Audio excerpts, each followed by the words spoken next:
Assalamualaikum warahmatullahi wabarakatuh. Alhamdulillahilladzi anzala ala abdihil kitaba wa lam yaj'al lahu iwaja la ya'tihil batilu min baini yadayhi wa la min khalfihi tanzilum min hakimin hamid. Segala pujian kepunyaan Allah yang telah menurunkan kitab kepada hambanya, dan dia Allah tidak menjadikan pada kitab itu suatu kebengkokan. Kitab itu tidak didatangi oleh kebatilan, baik dari depannya maupun dari belakangnya, dan kitab itu turun dari Allah yang maha bijaksana lagi maha terpuji. Ikhwaniddin, kajian Majelis Taklim Nurul Huda yang insya Allah dirahmati oleh Allah Subhanahu wa Ta'ala. Saat ini kita jumpa lagi dalam kajian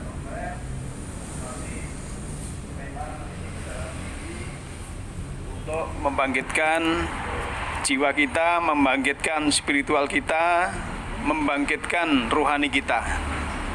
Mari kita berusaha meningkatkan keimanan dan ketakwaan kita, dan sekaligus mengaplikasikannya dalam setiap derap langkah kehidupan kita. Semoga dengan keimanan dan ketakwaan itu akan terbimbing dalam hidup ini oleh Allah Subhanahu wa Ta'ala. Selanjutnya, sebagai umat Nabi Muhammad yang telah menikmati hasil perjuangan beliau yang telah membangun dan menyebarkan ajaran Islam hingga sampai kepada kita ini, perlu kita syukuri dengan seksama. Dengan mensyukuri nikmat yang berupa materi dan non materi, insya Allah kita akan menjadikan keberkahan dalam sisa umur kita. Sungguh makasih Allah Subhanahu wa Ta'ala kepada kita semua umat manusia. Kendatipun pada awalnya penciptaan kita selaku manusia ini diciptakan dari saripati tanah yang tidak berharga, dan pada penciptaan berikutnya kita ini hanya dari air, sperma dari ayah dan ovum dari ibu kita. Sebelumnya itu juga sesuatu yang harus kita ingat, harus kita seksama selalu mengingat bahwa kita itu asal mulanya dari sesuatu yang menjijikkan. Nah, Allah Subhanahu wa Ta'ala menciptakan manusia dengan penciptaan yang sempurna, anatomi yang tersusun, mengagumkan, memfasilitasi manusia termasuk kita ini untuk berkarya dan berprestasi. Dan yang lebih menakjubkan lagi kan, tidak satu pun di antara kita makhluk ciptaannya itu sama persis. Miliaran manusia yang ia telah ciptakan, miliaran rupa juga yang ia adakan. Tidak pernah seorang ibu itu tertukar dengan anaknya karena hanya beda kulit atau apa, kecuali memang ada kesengajaan.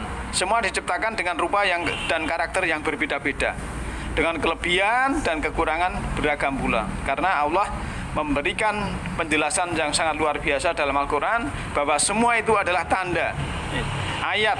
Jadi kalau saya mengatakan ayat itu benar kita artikan adalah tanda. Yang berbahagia, maka untuk meningkatkan spiritual kita, untuk mendewasakan rohani kita, marilah kita selalu bangkit dari keterpurukan kita. Allah sudah mengingatkan dalam surat 73 surat Muzammil, Bismillahirrahmanirrahim, ya ayyuhal muzammil, wahai manakah dia orang-orang yang berselimut. Orang-orang yang berselimut di sini memang namanya orang berselimut itu yang masih terkungkung, Jadi orang yang berselimut itu ibaratnya orang yang masih terkungkung atau mengungkung diri, merasa superior, merasa tidak butuh orang lain, sehingga hakikatnya dia itu terpenjara. Maka disuruh Allah untuk bangun, untuk melepaskan kekungkungan, sehingga kita itu menjadi orang yang mau bangun, bangunlah pada waktu malam. Malam sering saya sampaikan adalah lambang daripada kegelapan. Kita harus bangkit daripada kegelapan, Karena apa? Kalau kita mau bangkit dari kegelapan, kita akan menuju kepada cahaya. Maka ayat 2-nya disebutkan bahwa kita memang kumil laila illa qalila. Ya, tegakkanlah malam kecuali yang sedikit. Ya, kita disuruh mendirikan bangkit dari kegelapan itu, dan yang tahu, yang berani bangkit di waktu malam, bangkit dari kegelapan itu adalah sedikit. Nah, sedikit waktunya biasanya begitu. Maksudnya kalau kita pada waktu malam dalam kegelapan itu sedikit atau separuhnya, kan begitu. Nisfahu awin kus minhu kolila, setengahnya atau kurangi sedikit daripadanya. Auzid alaihi warotil qur'ana tartila, atau tambahlah atasnya dan tartilkanlah Al-Quran itu dengan tartil yang paham secara berkesinambungan. Ya, inna sanulki alaika kaulang sakila, bahwa kami akan menyampaikan padamu perkataan yang berat. Inna nasyiatal laili hiya asadu wat'a wa aqwamu qila.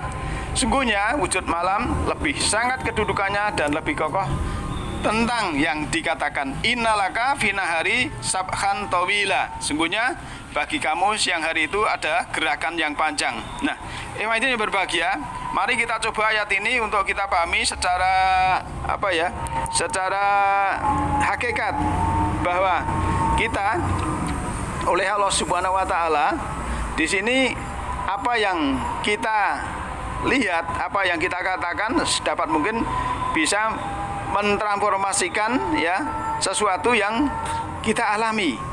Hai orang-orang yang berselimut, kan selimut itu yang membuat kita selalu tertutup ilmunya, tertutup pengetahuan dari orang yang lebih pintar, tertutup jiwanya, tertutup ruhaninya. Ya, ini bukan orang yang tidur berselimut, tapi yang berselimut seperti katak dalam tempurung.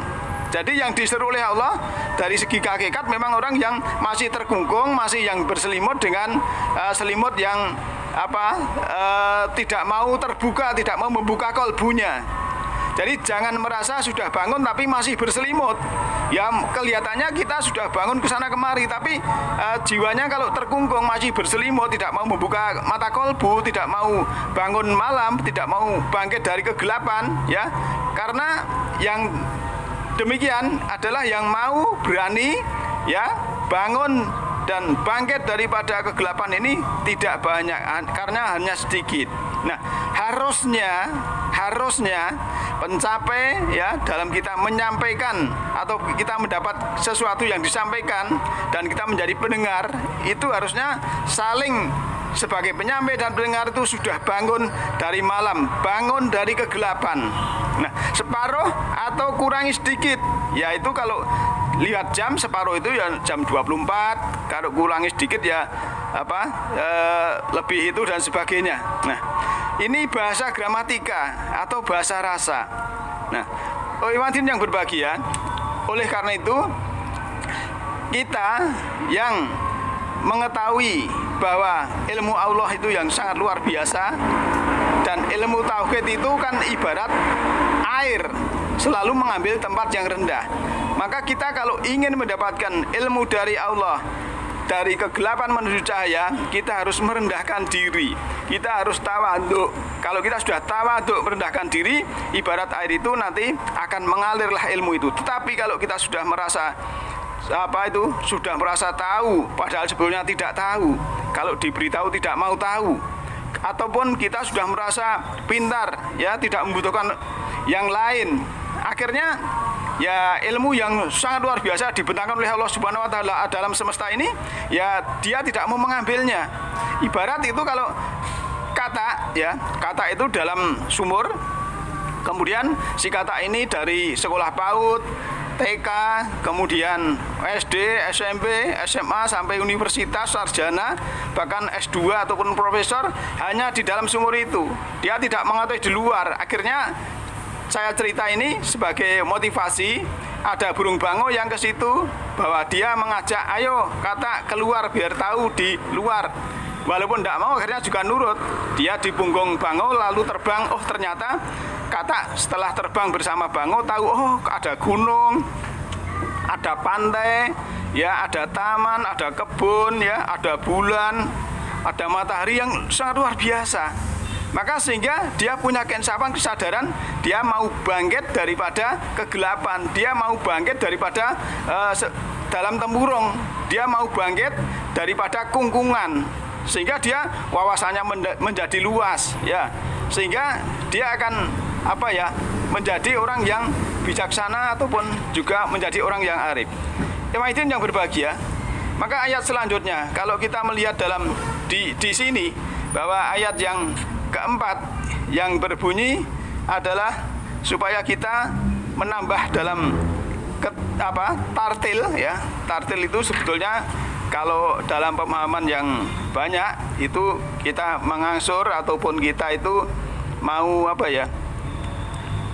memberikan sesuatu itu betul-betul dengan fokus, ya, fokus, kemudian teratur, sehingga yang namanya teratur itu kalau saya analogikan tubuh kita ini, kalau 24 jam itu mandinya teratur jamnya, makannya teratur jamnya, kemudian istirahatnya teratur jamnya, itu akan terjadi keseimbangan. Sesuatu yang seimbang itu akan menjadikan kemanfaatan yang sangat luar biasa. Maka tartil itu tidak kemerungsung, ya, dalam bangun, dalam kita bangkit itu tidak kemerungsung. Kita ya walaupun bangun terlambat itu tidak apa-apa, tapi itu sebenarnya belum tartil.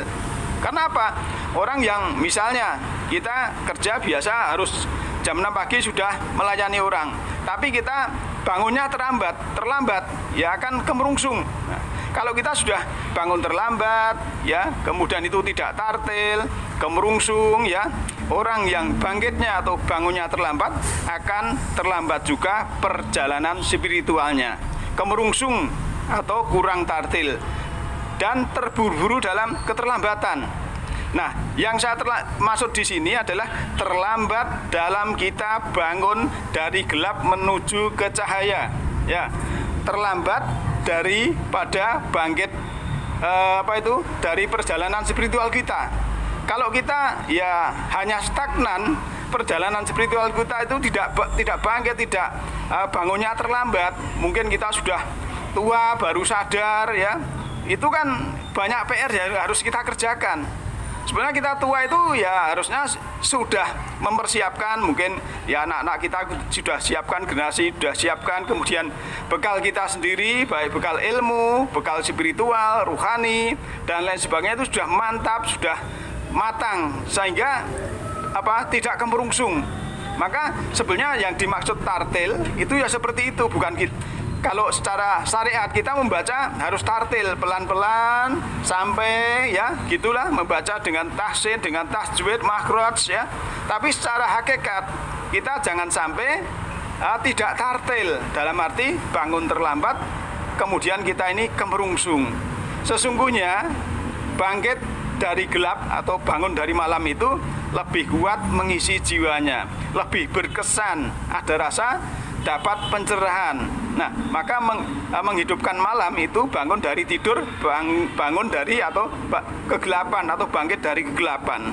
Nah, imagine yang berbahagia, kan hakikatnya siangnya itu hakikatnya kalau kita bisa bangkit dari kegelapan, dari malam, dunia yang singkat ini kita akan hidup di siang yang panjang dalam kecerahan. Ya, kan tadi sebutkan kalau siang itu waktunya panjang untuk ini. Nah, kalau sekarang bisa memanfaatkan, ya, bisa memanfaatkan waktu kita yang singkat ini, ya, nanti akan dapat siang yang panjang. Ya, di sana kita akan mendapatkan sesuatu pencerahan yang sangat luar biasa. Karena biasanya kita sudah ngaji kemana-mana, ya, tapi diajak spiritual tidak nyambung. Ya, karena apa? Karena ya tidurnya belum bangun. Sehingga ibarat ya bangun tidur tapi masih ngantuk, jadi linglung. Nah, maka kita harus bangun, bangkit, setelah itu sadar.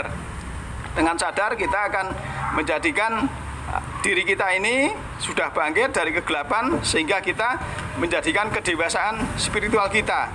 Sehingga endingnya hidup kita santai, hidup kita bahagia, selalu tersenyum jiwa kita dan tubuh kita juga, merasa dicintai sesama, kita menjadi arif, menjadi bijaksana, dan kita membawa kesejukan di lingkungan kita. Karena apa? Hati kita sudah damai, tidak mudah tersinggung, serta tenang dalam menghadapi berbagai masalah dan ujian, karena sudah hakul yakin kepada Rob, kepada Tuhan, karena Tuhan sudah bersama kita.